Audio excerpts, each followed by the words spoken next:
Phillies are 2008 World Champions of Baseball. The Philadelphia Eagles are Super Bowl champions. Eagles fans everywhere, this is for you. Now entering the game for Philly Pressbox Radio, Bill Furman and Jim Chet Chesko. It's Wednesday, February the 7th, 2024. Welcome to the Philly Pressbox Radio Roundtable, brought to you by the Irish Rover Station House in Langhorne, PA, Cavs, Philly Tailgates, and the Edge of Philly Sports Network. I'm Bill Furman. I'll be your host tonight, along with my partner, Jim Chet Chesko. Chet, the Sixers have a big situation on their hands with the injury to Joel Embiid. We'll certainly talk about that. The Flyers came out of the All-Star break with a nice road win in Florida last night. Spring training now just a week away, and still no major news coming out of Dave Dombrowski. You'll talk about that a little bit tonight. The Eagles continue to make moves in their coaching staff. Boop will be stopping by to talk Super Bowl odds and prop bets. And I'm looking forward to you and Boop's take on Villanova basketball, as it seems Kyle Neptune is already on the hot seat in year two. I feel like we might hear something about the Grammys this week, too. Is that a possibility? Plenty to talk about in Philly sports. You never know. Man, remember how much fun things were like a month or so ago when the Eagles were struggling, but they were playoff bound. The Sixers and Flyers were both playing very well. Everybody was healthy. Life was good. Now, not so great. Injuries and arrest, losing streaks, questions about some key Eagle players. Man, but yeah, it gives us lots to talk about, lots of fodder for our show, at least. Yeah, well, you know, Chet, I've seen a lot of the little memes that are put out with those lists of things that you're talking about. You know, the people that put them out never lived through the late 60s and early 70s of Philly sports because they don't know what pain was. We grew up with it. Yeah, that was a few years that we'd like to forget about for sure. That's right. Anybody that's under the age of about 50, we have to call them spoiled after what we went through during those early days. Yes, sir. All right. Hey, we have a couple great guests tonight. USA Today Sixers Wire editor Carlin will be joining us. And Boop, Vetrone Jr. will be back tonight as well. Yeah, Kai does a great job covering the Sixers for USA Today's Sixers Wire. And it's always fun having Boop on the show. We look forward to talking about the big game happening out in Vegas this Sunday evening with Boop. That's right. Wait, let's get started with some Sixers talk. This Joel Embiid injury, now surgery that's going to keep him out for an extended period, really has this team scrambling. They've already fallen to fifth place in the East. You know, you don't replace the best player in the league or one of the top couple players in the league on a long-term basis. Yeah, it's not good. I mean, let's be honest. Embiid will be reevaluated in 4 weeks, but you know, even if he's back then in 6 or 7 weeks from now, which would be for the final few games of the regular season, then you got to wonder about his conditioning, getting him, you know, back into the flow of things. And you mentioned the standings, and yeah, they are sinking. There you go. They are in the 5th seed right now, and you want to avoid the 7 through 10 area because that's the play-in round that you would have to suffer through, and then you'd end up playing probably the Celtics or you know whoever is number 2 in that case, the Cavaliers or Bucks. But hey, speaking of which, Doc Rivers now 1-4 as the new Bucks coach. Yeah, so Glenn's having some problems right out of the chute out there in Milwaukee. His star player walked off the court, walked right to the dressing room, leaving 4 guys on the court. Not going well for Glenn Rivers to start with. No, so they may sink a little bit under Coach Rivers. But yeah, for the Sixers, best case scenario is to, you know, stay in that 5th or 6th spot. And as I said, avoid the play-in bracket. I can't say I'm optimistic, though. I mean, they've lost 6 out of their last 7. They got the injury to deal with. Tomorrow, Thursday, is the trade deadline. And they've sat a couple of guys tonight who I think were really healthy, like Marcus Morris Sr. He came back, you know, for the last few games. But there may be something brewing that they will make some kind of moves ahead of tomorrow afternoon's deadline. Yeah, the big thing is what are you able to give up? You know, what pieces can you give up to get the kind of impact player they're going to need here to replace Embiid? And then what do you do with that guy once Embiid is back? I mean, you give up the farm for somebody, and then all of a sudden Embiid's back, and now you got a guy that's relegated to 10 or 12 minutes a game. That's a problem too. Yeah, like Andre Drummond is one of the guys who has an expiring contract. He's a former Sixer, played well when he was here as Embiid's backup, so he's a guy they could go after. But I think Morey will try to make a bigger splash this summer once they know what's going on with Embiid. And no, folks, they're not going to trade Embiid. I know a lot of people say that, but right now, you know, you're going to get diminished value for him because of the latest injury. Yeah, and to your graphic up there with the standings, they still do have a 2.5 game cushion. That's not a lot for that 6th spot, but it's better than being 2.5 out to be 2.5 in at this point for that 6th spot. Exactly. So, and they're actually 4 games ahead of the 7th seed Heat right now. But, you know, the Heat always play better closer to playoff time. So keep an eye on them. Well, hey, you had a chance to visit with USA Today Sixers wire editor Kai Carlin yesterday to talk all things Sixers. Tell us how that went, and I can't wait to hear what Kai has to say about how the Sixers are going to handle this. Yeah, we had Kai on last spring, so finally got him back on again. And I'm just going to go right into it. Kai Carlin with me yesterday. Let's talk a little Sixers basketball with this gentleman making a return visit to Philly Pressbox Radio. He covers Nick Nurse's team for USA Today Sixers Wire. It is Kai Carlin. Hey, Kai, welcome back. What's going on, Chet? How are you? Doing all right, man. Kai, we'll get to the injury situation regarding the big guy in just a second, but let's start off with a different topic. The head coach. How is Nick Nurse different from Doc Rivers, and what kind of a job do you think that he's done this year, considering all he's had to navigate since last summer? Well, I think if we're just going to pretty much just try to compare the differences, I think Nick does a lot of different schemes that maybe Doc doesn't do. I feel like there are a lot of times where you'll watch a game and you'll see them in a 2-3 zone, but then they'll randomly switch to a 1-3-1 zone, and then they'll switch to a random box and one, and then it'll go back to a man-to-man, and it'll just be a different defensive scheme throughout the whole game. And I think that's incredibly important, especially around the time when we do get to the playoffs, and you do have a bunch of different defensive schemes you can kind of go to. And Nick Nurse kind of calls it the playoff toolbox. So I think it'd be interesting to see what happens come the postseason, because I think that was probably Doc's biggest, I guess, criticism. It's the fact that, he didn't adjust accordingly. He never really kind of pushed really the right button in terms of trying to get this team over the hump. So again, very interested to see what happens come playoff time, because it's all going to come down to adjustments and pushing the right buttons. And Nick Nurse does have a championship on his resume. So, there is a chance that maybe he does kind of work some magic with this group. Well, let's face it, there won't be a deep playoff run without an MVP center in the lineup. We know that Joel Embiid had his left knee torn meniscus surgically repaired Tuesday morning.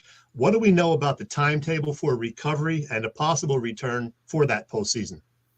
Well, the Sixers put out a statement, said that he will be reevaluated in 4 weeks, which at this point would be early March. Then they kind of go from there. Now, I think I saw Shams Charania put out a timetable of 6 to 8 weeks, which is probably a little more, I guess, realistic. That would put him back probably sometime at the end of March, early April. So the season, I think, ends April 14th off the top of my head, which means the playoffs would start probably April 20th, somewhere around that range, because you got to get through the play-in tournament throughout that week. So I'm curious to see what happens, because you are right. If there's no Joel Embiid, it doesn't matter what Nick Nurse kind of draws up or what he kind of comes up with. It's not going to matter. They're going to be out early. And then even then, if Joel comes back, Chet, it's like he's going to be coming off a surgically repaired knee, and he's probably going to be nowhere near the player that we have seen all season. So either way, not great for the 76ers at the moment, and Joel. And it's unfortunate. Yeah, you got to worry about conditioning and all the other stuff that goes with it after a situation like this. So in the meantime, we're going to see a lot of Paul Reed and Mo Bamba. They've certainly got some big shoes to fill, do they not? Yeah, very much so. And honestly, I'm not sure. You know, like if you can really count on those two guys, I think Bamba is a solid backup, but I also think Paul Reed is a solid backup. I really don't know if either guy is really a starter, and obviously they're not going to start forever. They're just starting until Joel kind of comes back. But I'm curious to see between now and the deadline if Daryl Morey comes up with a trade, maybe acquire a fill-in starter at center, like maybe go after an Andre Drummond, try and bring him back. He's on an expiring deal. Kelly Olynyk, maybe. I know the Jazz have been playing very well as of late to get themselves back into the play-in race in the Western Conference. But if I'm the Jazz, I'm putting Kelly Olynyk out there. He's on an expiring contract. And so those two guys I just mentioned would obviously help the center spot while Joel is out. It would relieve some pressure off of Paul Reed and Mo Bamba, and they're both on expiring contracts. So that keeps financial flexibility for this summer for Morey to possibly make a move and kind of add to the core as Philadelphia moves forward. Well, some people think that with Embiid out, Tyrese Maxey needs to step up his game even further. I mean, he is an all-star, but frankly, he wasn't great the last two games. Is that because defenses can now key on him more with Embiid out? Yeah, absolutely. I mean, if you watch the game against the Mavericks even the other night, I really thought Dallas really just blitzed the hell out of him every time he stepped over half court. And Sixers really didn't do enough, in my opinion, to really help him. I feel like if the Sixers were able to do a better job of making themselves available in the center of the court, because pretty much like that's how you beat a blitz. You have a guy kind of in the center of the court, guard gets rid of it, he makes a dribble or two, defense reacts, he finds an open shooter in the corner. And I feel like the Sixers, they didn't do a good enough job of executing their blitz package, in that game. I think Nick Nurse even mentioned it after. He was like, listen, we do this all the time. I'm disappointed that we weren't able to execute it tonight. We worked on it so much, and we weren't able to get it done. So yeah, in order to move forward, they've got to figure out, the whole blitzing thing with Tyrese, because with Joel gone, like that's how you're going to stop this 76er offense. Just blitz Tyrese, force him to give the ball up, and try to force some turnovers. I feel like I'm talking Eagles football all of a sudden because, Jalen Hurts had trouble with the blitz too. So different situation, I know. Hey, the recent rash of injuries has given some of the bench guys more playing time. Furkan, Daniel House, Jaden Springer. What do you think Springer's future is? I love Springer. I'm going to be completely honest. I think that he can be one of the elite defenders in the NBA, and I think he showed flashes against Dallas. I mean, the way he was able to slow down Luka Doncic, just even a little bit. You look at what Doncic did. I think he finished with 19 points on the night. That's not, and I think he shot like 5 for 15 or 6 for 17. Point is, wasn't great. Like those aren't exactly Luka Doncic numbers. And I thought Jaden did a hell of a job, kind of clamping him up, using his size, using his strength, using his physical, and athletic ability to be able to get up into Luka and make him uncomfortable. And I feel like if you're the Sixers, you have got to continue to develop him, because if he comes up with an offensive game, Chet, like even if it's just a little mid-range in the paint, a floater, something, he's going to be a legitimate NBA rotation player just because of how great defensively he really is. Yeah. Well, Kai, speaking of players' future, Tobias Harris is in the final year of his contract, a higher than it should be contract in the minds of many fans. Might the Sixers try to move him ahead of that Thursday trade deadline, or are they just going to ride out the season with Toby? I think they're going to ride out the season with Harris. I know a lot of fans out there are going to be upset to hear that, but at the same time, like Tobias he's a leader, veteran guy. He speaks up when the time calls for it. And I also think, Chet, you're not going to find a better number 3/number 4 option than Tobias Harris. He's not being paid like a number 3 or number 4 option. He's being paid like a number 1, but that's not necessarily Tobias Harris's fault. You know what I'm saying? Right. So I'm looking at it, and I feel like you're not going to find a better option out there than Tobias Harris. So I think if you're the Sixers, you kind of ride this out. Like you mentioned, he's on an expiring deal, and you just kind of rock with it, and then go from there as soon as the offseason hits. So as we speak, the Sixers are 30-19, the 5th seed in the Eastern Conference, 3 games ahead of the 6th seed, Indiana. With the Embiid injury, what is the outlook for avoiding that 7 through 10 playoff play-in bracket?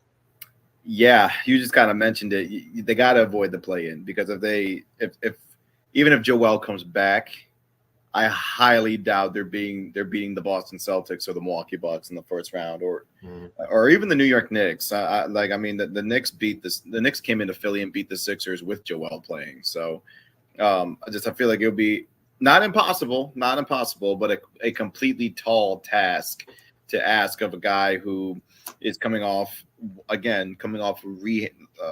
procedure and a big layoff, and just to kind of throw him out there in a physical playoff series against the Celtics, the Bucks, or the Knicks, it will be such a tall order. I feel like if you're the Sixers, you've got to find a way to stay afloat. You have to find a way to stay away out of the play-in, because, as you mentioned, they've slid to number 5. They're 4-11 without Embiid. The schedule doesn't exactly get easier. There is like a little soft part after they take on the Warriors, because they'll take on the Atlanta Hawks and then the Washington Wizards. Those are 2 kind of must-win games at this stage of the season, just to kind of take advantage of a little softer portion. But then you got to play the Cleveland Cavaliers, who have won 14 of their last 15. I think they've been on fire. They've beaten the Bucks. They beat the Bucks twice. They beat the Kings, and they're beating up on good teams, bad teams, whoever's in front of them. But then you got to play the Miami Heat right before the All-Star break, and I know the Heat may not be looking great, but this is the Miami Heat we're talking about. It doesn't really matter. Just they're always tough. Then after the break, you got to take on New York. You got to take on Cleveland again, and it's just the schedule just does not get any easier. So you got to take advantage of the soft portion. Hey, you mentioned the Bucks a couple of times. What's going on out in Milwaukee, where Doc Rivers has lost 3 out of his first 4 games as the Bucks' new head coach? Seems like a weird situation out there. Extremely. And like, it's kind of just weird because, I don't know what the Bucks' plan really is. And this isn't really a knock on Doc. I don't want to make it sound like I'm just going to kind of trash Doc here. But if you're the Bucks, you fired Mike Budenholzer because you believed he was getting outcoached in the playoffs. Then you replaced him. Like, through different channels, but you eventually replaced him with the guy who has the most blown playoff leads in coaching history. So it's definitely weird. And again, Doc is a great coach. Doc is a Hall of Famer at the end of the day, but he has blown a lot of playoff leads, and he blows leads in the fourth quarters. His teams do. And that's something that I feel like if Joel Embiid was healthy, I probably personally would put Philly ahead of Milwaukee at this stage of the Eastern Conference title race, because Doc Rivers is who he is. Sixers fans in the city of Philadelphia are very familiar with his work. Hey, how's Tyrese Maxey going to do in the 3-point shooting contest at All-Star break weekend? I'm going to predict he makes the final round, but I'm not sure he wins it.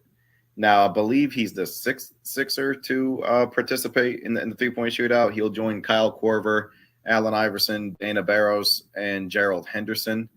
So it'll be interesting to see how he does all of this. But I think he makes the final, but I don't know if he wins it. That's good knowledge right there. The former Sixers in the 3-point contest. It's going to be an interesting final 33 games of the season for the Sixers, that's for sure. The USA Today Sixers Wire, Kai Carlin. Kai, thanks for doing this once again. Hoping the Sixers can figure things out, and it'll be a fun spring for all of us.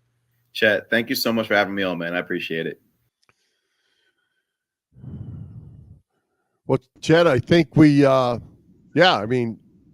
makes great points, and the blitz terminology for Tyrese Maxey is perfect. That's exactly what you got to do. Get the ball out of Maxey's hands if you're the opponent, and that's where the other guys got to step up. And that if Tobias Harris does not get moved, he's that guy. He's supposed to be the third leg of this thing.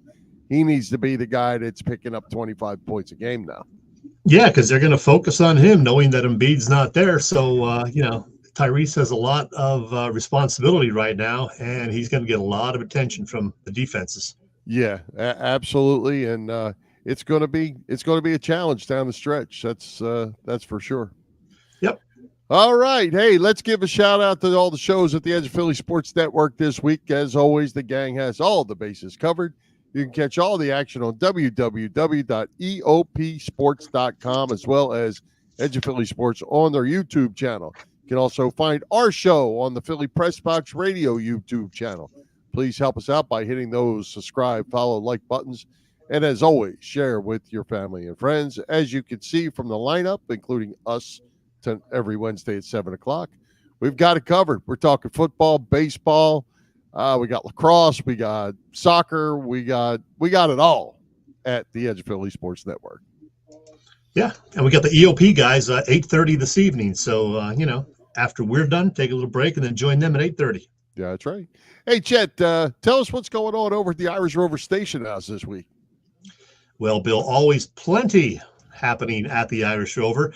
They are located, of course, on Bellevue Avenue in Langhorne. They have their Thursday through Sunday dinner specials, Killer Burger Thursdays. Oh, they have Quizzo every Wednesday evening. Well, Valentine's Day happens to be 1 week away, believe it or not. And they have something going on there, a special Parks and Rec Galentine's Day Quizzo that evening. Sounds like a good time. And, very, very important. As you may have heard, there is a big football game happening this Sunday. And you'll want to order some food for that, right? How about some wings from the Rover?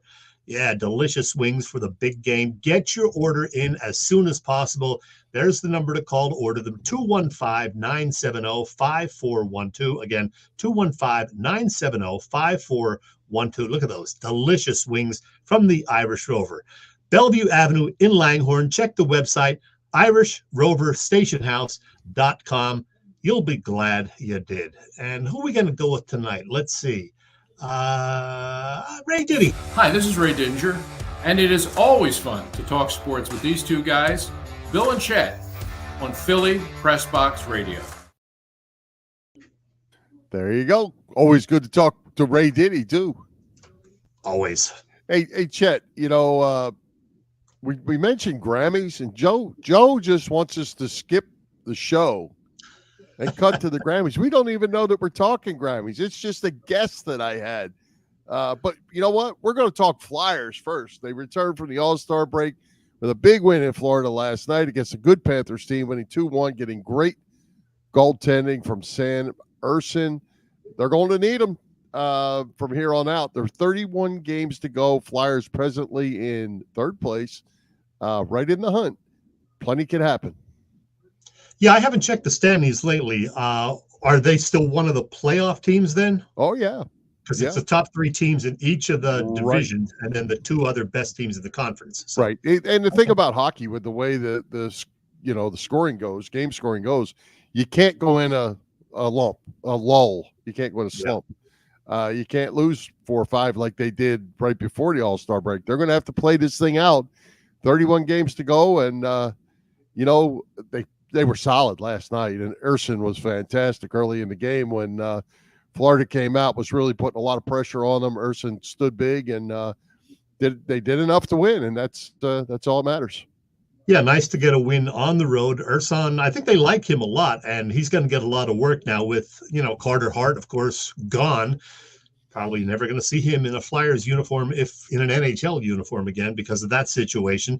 They've drafted a lot of goalies over the last couple of years. So, they knew something might happen with Carter Hart, I think.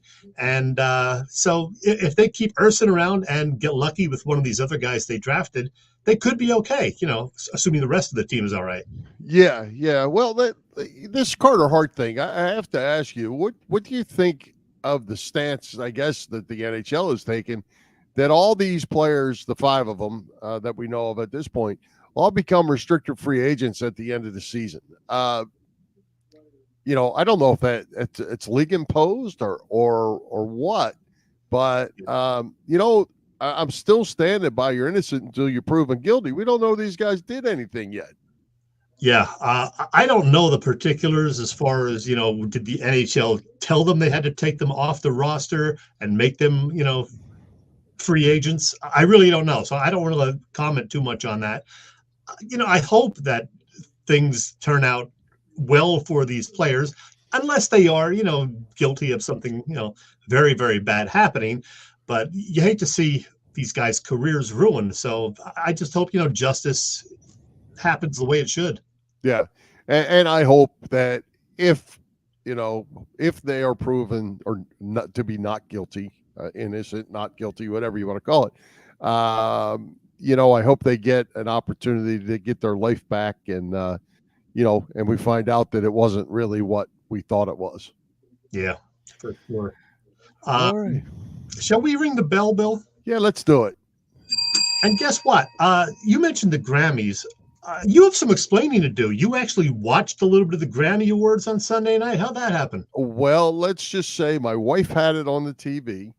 I was taken back by the Tracy Chapman, Luke Combs thing. I thought it was fantastic. It was. I did watch that. I thought Miley Cyrus was fantastic as well. Whoa. Yeah, well, she was good. I mean, she's good. She's good. Then there were a couple things like the 6 guys in the cage kind of deal. I don't know what that was all about. That got the channel changed, and I didn't stay awake to watch the rest. But I'll say this before we get to your random Chet, and without being, I don't want this to be certainly not political. It's not meant to be anything like that. But I think sports and entertainment. I think what we saw with Tracy Chapman, a 59-year-old black woman, and Luke Combs, a 33-year-old white country boy, with total admiration for each other, as they, and more Luke probably to Tracy than Tracy to Luke, but she was equally as impressive to him. That's what it's all about, and I think that's what music and sports does. Not what the mainstream media want you to believe is going on out there. There's a lot of good things going on out there too, and I think we got to see that at the beginning of that show. Joni Mitchell was terrific also, giving her situation. Billy Joel, who you missed. Ratings were up 34% from last year, which is shocking to see an award show get a ratings boost. By the way, Red Solo Cup tonight, Bill, for my beverage, in honor of Toby Keith, of course, who we lost on Monday, I guess. Huge fan. I'm a huge fan. I could tell. And you know what? You just mentioned the Tracy Chapman, Luke Combs thing. Similar situation on the Stephen Colbert show the other night. Colbert, who very clearly is a liberal, a Democrat, he actually was a very good friend of Toby Keith. And they met some 20 years ago, and Toby was on Colbert's old show on Comedy Central several times, and then once on The Late Show, and they were the best of friends. Toby Keith gave Colbert a guitar, and Colbert was very upset about losing Toby Keith. And, despite their differences, they were friendly, and man, you'd love to see more of that, wouldn't you? Yeah. I mean, that's how it's supposed to be, and entertainment and sports can do that for us. We like I say, it's not necessarily what the media wants us to think it is. And it was great to see. I thought that song was iconic. Yeah. The way it was. Yeah. One of the highlights of the night for sure. Hey, well, speaking of entertainment, Bill, no, it's not about the Grammy Awards. How about that? But it is about music, and it just might, jog some memories for you. So here we go. The 1970s were my glory days in terms of music. I was a teenager for much of the decade. And 1974 was certainly a memorable year on that front, even though it's kind of sad that the top 2 Billboard Hot 100 singles for that year were Barbra Streisand's The Way We Were and, yes, Terry Jack's Seasons in the Sun. I kid you not. I'm more of a classic rock guy. I think if you know me, you know that. And 1974 certainly brought us some amazing music on that end. There were debut albums from Bad Company, Judas Priest, Kansas, Robert Palmer, Todd Rundgren's Utopia, and Rush. We got live albums that year from artists including April Wine, Mott the Hoople, Rod Stewart and the Faces, Bob Dylan with the band, Marvin Gaye, Elvis, and Frank Sinatra. On the softer rock side, there were LPs from America, Jimmy Buffett, Harry Chapin, Neil Diamond, Dan Fogelberg, Gordon Lightfoot, Jackson Brown, John Denver, Carole King, Carly Simon, plus a couple of classics. Linda Ronstadt's Heart Like a Wheel, that included hits like You're No Good and When Will I Be Loved, and Joni Mitchell's fantastic Court and Spark that featured Help Me and Free Man in Paris. There were prog rock albums from Genesis, The Lamb Lies Down on Broadway, King Crimson, Brian Eno, and yes, plus a triple live album by Emerson, Lake, and Palmer. There were solo albums, believe it or not, by 3 ex-Beatles, John Lennon, George Harrison, and Ringo Starr. And it was just a few months earlier, late 1973, that Paul McCartney and Wings released the great Band on the Run album. Well, in trying to put together a list of my personal top 10 albums from 1974, these albums, unfortunately, did not make the cut. And these are some great ones. Bob Dylan's Planet Waves, the Doobie Brothers, What Were Once Vices, Deep Purple's Stormbringer, the Eagles, On the Border, which had the hits Already Gone and Best of My Love, Elton John's Caribou, The Bitch Is Back and Don't Let the Sun Go Down on Me, we're on that one, Billy Joel's Street Life Serenade, The Grateful Dead's Mars Hotel, Little Feat released Feats Don't Fail Me Now. Steely Dan put out Pretzel Logic that year. Stevie Wonder's Fulfilling Us First Finale. What a great album that is. Chicago 7, a double album that had 3 hit singles on it. Eric Clapton's 461 Ocean Boulevard. I Shot the Sheriff, the big hit on that one. And the Jay Giles Band's Nightmares, even though that album included one of my all-time favorite songs by anybody, Must Have Got Lost.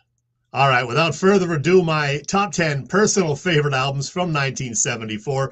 Number 10 is Lou Reed's great live album, Rock and Roll Animal, with killer versions of Sweet Jane, White Light, White Heat, and Rock and Roll. Number 9, Lynyrd Skynyrd's Second Helping that featured Sweet Home Alabama and Call Me the Breeze, among others. Number 8, I didn't actually learn about this one until a year or two later after their second album hit, but the debut album from Rush, simply called Rush, of course. That one, the only one without the great Neil Peart on it. Working Man, worth the price of that one on its own. Number 7 would be the second album in 10 months from, Kiss, Hotter Than Hell. Hey, I was a proud member of the Kiss Army, and on this one, the title song plus Let Me Go, Rock and Roll. Number 6, a critically acclaimed album from Supertramp. This one, Crime of the Century. Many great songs on that one, such as Bloody Well Right, School, and Dreamer. Okay, my top 5, hey, it's only rock and roll, but I like it. And that happens to be my number 5 favorite from the Rolling Stones, of course. The last one with Mick Taylor on it, by the way. A great cover of Ain't Too Proud to Beg on there also. Number 4 would be Queen's terrific third album, the one that brought them to the attention of a lot of us here in America because of the hit single Killer Queen. Sheer Heart Attack, man, I wore out the grooves on this one. So damn good. Number 3, well, when you talk about great debut albums, this one is very, very high on the list. It is the first album from Bad Company, which featured, of course, the title song and Ready for Love, plus Can't Get Enough. Number 2 would be an album with, well, great songs like Same Old Song and Dance, Lord of the Thighs, and a great cover of Train Kept A-Rollin', Aerosmith's Get Your Wings. So good. And my absolute favorite album from 1974, drum roll, please. Man, I loved this one. I think I played it every day the summer of 1974. David Bowie's Diamond Dogs. This ain't rock and roll. This is genocide. There was the great title song plus 1984, Rock and Roll with Me, and of course, Rebel, Rebel, excellent all the way. Well, there you have it. 50 years later, memories from some amazing rock and roll that still provides us with lots of listening pleasure today. Hey, man, you're old. I bought this 50 years ago this spring. Still have it in my collection. Still put it on the turntable once in a while. Yeah, I was going to say, maybe you need a fresh copy. Probably. Well, I did buy the CD version also, so I'm covered. There you go. Hey, good list, that's for sure. A lot of songs popped into my head as well as the people watching, because they made a lot of comments on some of their favorite songs as well. I have a question though. Denny put up here, because you don't like the Doobie Brothers. Who don't like the Doobie Brothers? They weren't one of my favorites. I got to be honest. Man. Blackwater and China Grove I love China Grove. Blackwater, and listen to the music, okay, but yeah, not one of my favorites. Come on, man. Sorry. All right. Hey, they're on tour this summer. Go see them. Hey, good random Chet tonight. I like it. But now there's bigger shoes to fill because we've established that Bob Vetrone Jr. Boop to his friends won our playoff prediction pool even before the Super Bowl. So let's welcome Boop back to talk Super Bowl bets and the always entertaining prop bets. Boop, welcome back. Congratulations on a great playoff comeback in our pick'em pool. It means, as you know, Boop, it don't matter what you do in the regular season. Well, it didn't. Yeah, that's the way it is. So you see, Chet, your win last year in the regular season meant nothing. So there you go. Congratulations. I believe I won the postseason last year too, I pal. forget about I did. So there you go. Yeah, there's the standings going into the Super Bowl. Boop 10-2. Bill and I just 7-5. So I don't think we can make up 3 games in one weekend. Yeah, just so you know, guys, I got the dogs with me tonight, so if you hear some extra barking, that's probably them. My wife is hosting a book club upstairs, and I lost the straw count, so I got the doggies down here with me. So there you go. All right. Hey, I'm ready for the dogs. Hey, Boop. So tell us about this prop bet deal. I always find them intriguing. I knew somebody, it's been a few years ago on the Super Bowl, bet like $20 on a safety, that there would be a safety, and there was one. And made a huge haul. Yeah, that's where you're going to make most of your money. You can back in the old days, every bet you made, you had to lay 11 to win 10 because you were dealing with a bookie. Now with all the apps and stuff, you can, there are alternative lines to the game where you can bet the Chiefs -20 if you want and try to take a big advantage home. That's the way the prop bets work. You can bet, things like MVPs. I've got a couple alongside MVPs I've got money on. You can bet things like a scoreless quarter, which I've got going. I'll explain a little bit later. You can pick almost any player and pick any number of yards that he's an over and under for. And, of course, those odds change, depending on where they are. So, yeah, you can make some money on the props. As long as you don't put a whole lot of money on any one, I tend to play a lot of small ones, hoping to hit big with a couple of them, and then going home and buying some free beer. There you go. One of the ones I saw on there, Taylor Swift on camera, 6.5 is the over under. What do you think? It's going to be over because the Chiefs are going to win. So, I gave that away. I'm sorry. Yeah. So and you have to, and here's the thing I noticed this week. I saw a notice that there are a lot of states that are peeling back on the non-athletic props that they can buy. A lot of states aren't allowing you to bet the length of the anthem or what halftime songs will be performed. I forget what there was one prop that had been popular that's banned in every state. So if you're going to play a for fun prop bet that has nothing to do with the game, you may not be able to do it in your state. So just so you know ahead of time. Hey, the other thing, the Kelsey brothers, what did I see? 5.5 or 4.5? What was that, Chet, you had up on that screen? That's another one that seems like an easy. Oh, yeah. 4.5. Yeah, I think so. Yeah, absolutely. And again, a lot of it's going to determine how the game goes. If the 49ers are up 21-0, they're going to be showing you more 49ers stuff than it will, Taylor crying in the press box or Jason having another shirtless beer. But let me ask you just something about the line itself. I've seen it anywhere from 1 to 2.5 with the 49ers favored. Yet most people we seem to talk to think the Chiefs are going to win. Is that just a Vegas thing? I know, kind of how it works, but what do you think? Yeah, the line isn't technically to tell you what a team is going to win by. It's there so that as much money will be bet on one side of the line as the other. That's why it moves. That's why when I saw, I guess the 49ers opened at -1, and I'm thinking, well, what does that do? You can't be -1. If you win by 1, it's a tie. That's, it's not a regular season. So, yeah. So you have to go into remember the line that it's for the bettors, not for the outlook on the field. Now, obviously, that's where it starts. If most of the country thinks the Chiefs are going to win or the Niners are going to win by 2.5, that's where the line's going to be. But the money moves it. Like in any profession, money moves everything. So, sure. I think the fact that obviously the Chiefs won last year. Obviously they righted themselves after mid-November. It has changed a lot. So you know. Oops. So yeah, it's going to be. I think it's going to be. It's going to be close. -1 was probably the as good a line as they're going to get to open and let the money take it wherever it can go. Well, Boop, let's get to it. Who do you like in this game? And well, we know who you like. They going to cover? Put it this way, yeah. Well, put it this way: in about 100 hours, in about 100 hours, you're going to be talking about the Chiefs maybe becoming just the second team to win 3 consecutive NFL titles, joining the 65, 66, and 67 Packers. I'm going to go Chiefs 27, 49ers 17, and that score is based on the fact that the Chiefs have won 46 consecutive games when they allow 17 points or less. So that's where I got my score. So you would take the Chiefs and the under. Yeah, what is the under? 48.5? Something like that. Yeah, 47.5, 48.5. Yeah, the way I play unders these days would take me a half hour to explain it to everybody. So I'm taking Kansas City also. I just think with Patrick Mahomes and Andy Reid, they've got the combination to win it. So yeah, go Chiefs. Hey, Boop, here's a question for you. Is there a line on this one? Does Taylor make the game because she does have a concert in Tokyo? Yeah, she's absolutely going to make the game. I put out a chart during the week that is a timeline. They're 17 hours ahead in Tokyo. Yeah, she'll be there.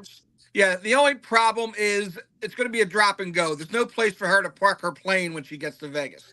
So they're going to drop her off and then fly to, as I said to someone arguing with me whether she can get there because she can't park, I said she can drive to Malibu and have Jim Rockford drive her back to Vegas in time to get to the game. So don't you think she could buy a plane slip from somebody if part of the problem is that a lot of the people that have these or Swiss of the world. The LIV golf tournament is in Las Vegas also. It's going to be, busy week. Yeah. He froze up on us. Hey, you froze. You froze up. Hey, Chet, I don't know if Boop can hear us, but I do want to ask him if we get him back before he goes. This is where I want to talk about the Villanova basketball. The Wildcats are presently 12-10. They're 9th in the Big East. Seems Kyle Neptune's seat might be getting a little hot here in year 2 of replacing a Hall of Fame coach. How long were they going to stand for being in 9th place in the Big East on the main line? A lot's going to depend on how they. It's going to depend on how they do in the tournament. March is always the watershed for college basketball teams on that level. Obviously the Carolinas and the Kansases have to get to the final weekend for them to have a successful year. Villanova, for the most part, was there, but I think the thought now is that they're not quite where they were, but they still want to get to the 16 or so to prove that they can battle with them. They're still by far, despite what the banner in the Wells Fargo Center says, probably the best team in the Big Five. They have the lowest net ranking. They beat the better teams. They obviously stumbled in the Big Five, classic or non-classic as it was earlier in the year. And they've got some talent. I don't want to go back to the Justin Moore still trying to fit in after being hurt so long, but they're the best team in the city. I like Kyle. I have no problem with what Kyle's done. Remember Jay Wright had a couple years before everyone was happy with him. So, you got to get your footing under you as well as the kids of the program, the state of the game, which is, all of a sudden college players can form a union. So, being a coach in college is not what it was 25, 30 years ago. So I've got no problem with Kyle, but I don't make the decision, and I'm not going to be the one, calling for his hide out on Lancaster Avenue come March. So, Boop, people want to know, where will you be watching the game? Will it be at Splits? Will it be at home? Will it be at a big party somewhere?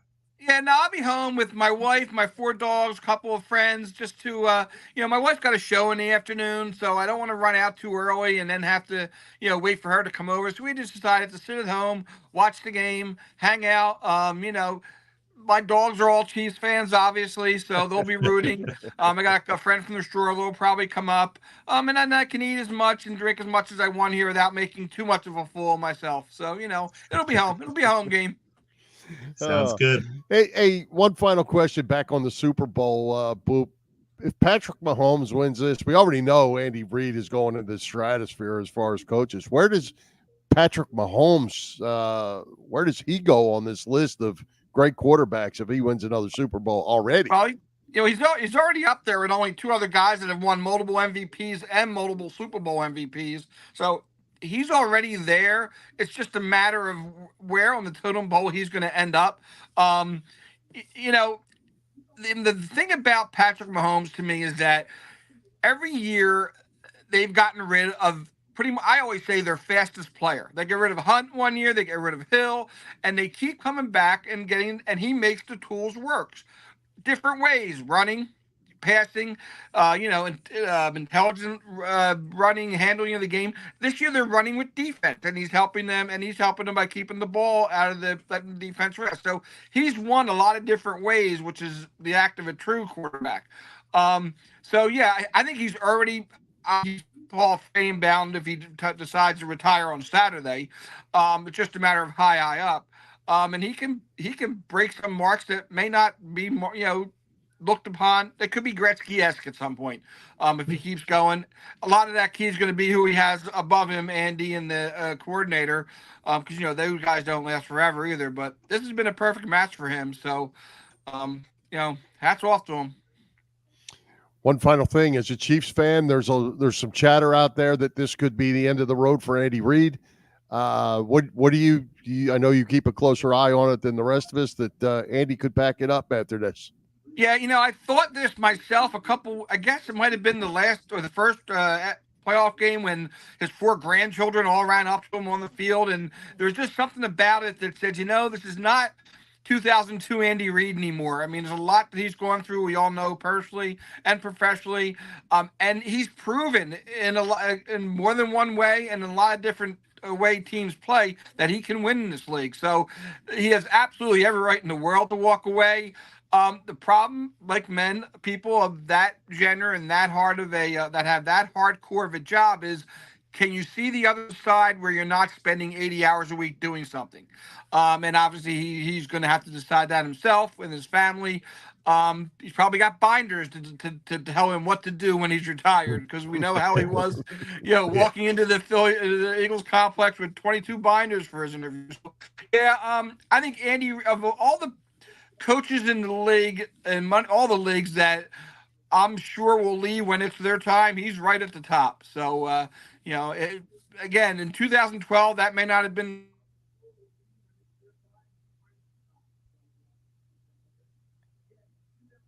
I think we lost.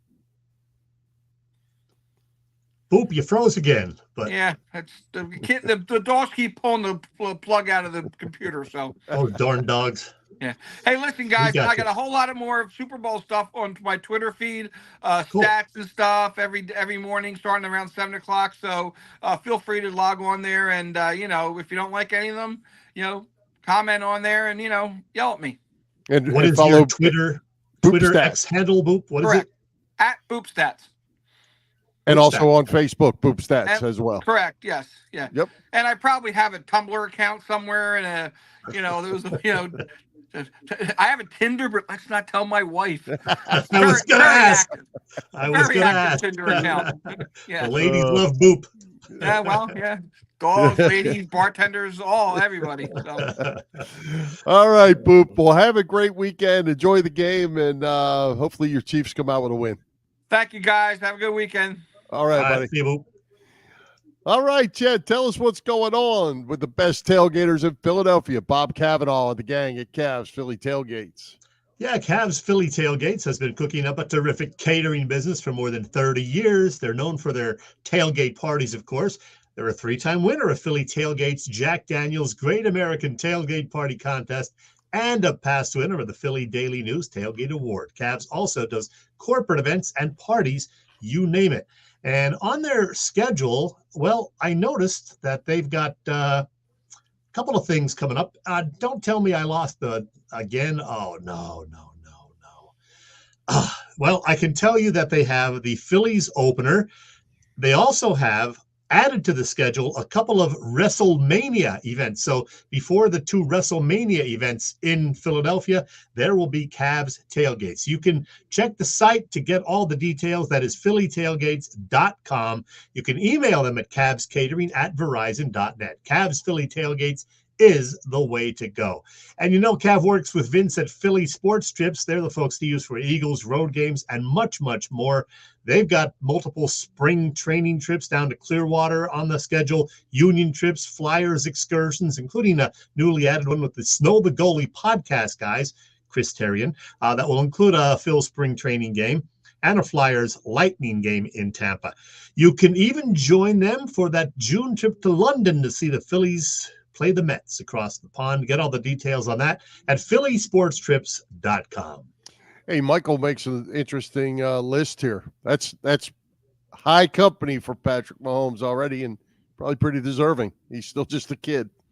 Yeah, he's got a lot of football ahead of him, so he could be number 1 for sure. Absolutely. Hey, before we move on, Bill, today happens to be National Girls and Women in Sports Day. So we're not only celebrating female athletes, but women who work in sports media. We got a bunch of great ones in Philadelphia. Amy Fadul, Kate Scott, Ashlyn Sullivan, who does such a good job on the Flyers postgame show, Kayla Santiago, who we've met a couple of times. She's down at Del Mar for now, and also on the Jacob Media post-game show for the Eagles. Taryn Hatcher, Dee Lynham. So we're very fortunate to have so many talented women in the Philadelphia sports media market. Yeah, and you know what? If you're going to talk women in sports, let's talk for 1 second about what's going on at the University of Iowa, Chet. I don't know anything about it. Caitlin Clark is at the University of Iowa. Oh, okay. She is about to become the greatest scorer in the history of possibly all of basketball, college basketball, possibly passing Pete Maravich, who Pete did it in 3 years. Caitlin's done it in 4. But she is the real deal. She's fun to watch. She can shoot and hit jumpers from 30 feet. I've seen, seen the highlights. Machine. She's selling out every gym she goes to. 17, 20,000 people showing up to watch her play, and she is a perfect example of women in sports, and what from interviews is a fantastic person as well. So great role model for the youngsters as well. Absolutely. So happy National Girls and Women in Sports Day to all the ladies. Absolutely. Hey, Chet, pitchers and catchers report to Clearwater in 1 week. Still some free agents out there. Nothing coming to the Phillies yet. They did sign pitcher Michael Rucker yesterday. That doesn't really move the needle. But you got an opportunity to listen to Dave Dombrowski today. I did not. What did Dombrowski have to say? Definitely worth checking out. He talked to the morning show guys on WIP for about 20 minutes, and he was pretty candid. He said they were all in on Yakamoto, is that his name? But he just wanted to go to the Dodgers, so they missed out on that.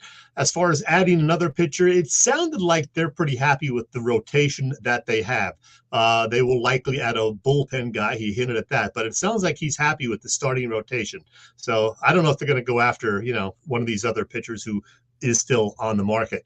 As far as depth, he could do a little, addition here and there, but they do want to give Rojas an opportunity to win the center field job, which means that lineup is pretty well set because everybody's in their positions. He talked about Rhys Hoskins, why they didn't want to, bring him back. It's because they wanted to give Rojas a chance at center field. They don't really want Kyle Schwarber in left field because, he's not the greatest fielder. So they would rather have him as the designated hitter. And that being the case, you can't have him and Hoskins on there. So, he was, pretty forthcoming with a lot of information. So it sounds like they may do a little tinkering, but probably no more big additions before the season starts. Yeah, and I think I didn't hear this from him, but just in my evaluation is that Aaron Nola was the big sign. That was what they were after, and to keep the starting rotation solid. And I think they're going. Them and the Braves are going to be the two teams. I think the Mets have gone back. The Nationals are not very good, but are they anywhere good enough to play with the Braves? And what it looks like on paper the Dodgers. I think the Phillies can compete, certainly with the Braves. And as we learned the last 2 years, you don't even have to win the division. You just got to get to the postseason as a wild card team. And maybe the Phillies have the Braves number on that front. So, yeah, he also talked about Wheeler, as Michael posted. They do want to sign him. They do want to bring him back. He thinks Wheeler wants to be back. He, of course, wouldn't comment on any negotiations that might be happening right now. But he said there is a mutual liking of, wanting him to be here and them wanting him back. So hopefully they will get something done with Zach Wheeler. I hope so. Got to have him. Hey, great guest tonight in Kai Carlin and Boop, Bob Vetrone Jr. Who's coming to Philly Pressbox Radio next week? Well, let me see if I loaded any pictures of next week's guest. I'm a little busy, Bill. I can't keep up with everything. Yeah. Okay. I got one of them in there anyway. Next week, Bill, pitchers and catchers, as you said, are reporting to Clearwater. So we're going to talk a little baseball with somebody. But first, we're going to talk hockey with legendary Philly hockey writer Sam Carchidi. Now, Sam has been with us many, many times, but he's working on this TV series right now called Bullies. I don't know when that's coming out. We'll get an update.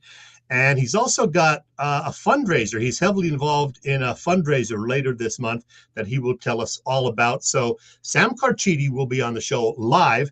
And if all goes well, Bill, I'm going to have a taped interview with a guy who knows baseball very well. He's a Hall of Famer, terrific baseball writer, Jason Stark.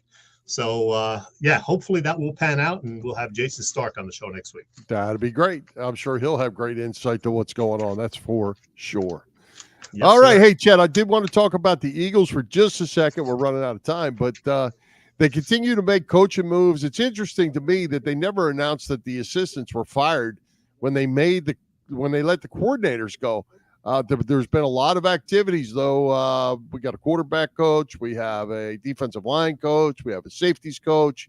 Been a lot of changes in the staff, kind of quietly.